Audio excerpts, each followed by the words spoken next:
দাদা, আপনার ছেলে সরকারি চাকরি করে, এর থেকে বেশি কি আর চাই? বাবা, আমি আলাদাভাবে মেয়ের সাথে কথা বলতে চাই।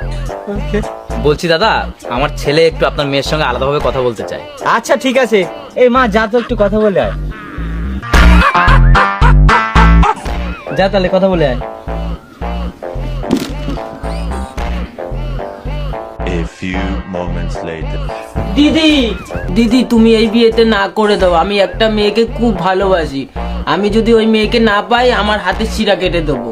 আরে ঠিক আছে ঠিক আছে, তুমি পা ছাড়ো, আমি বাইরে গিয়ে সবাইকে না বলে দিচ্ছি। বাবা, মেয়ে বলছে আমার পছন্দ না। না বাবা, আমি ওই ছেলেকেই বিয়ে করব। ওই ছেলেকে যদি বিয়ে না করতে পারি তাহলে আমি আমার হাতে শিরা কেটে ফেলবো।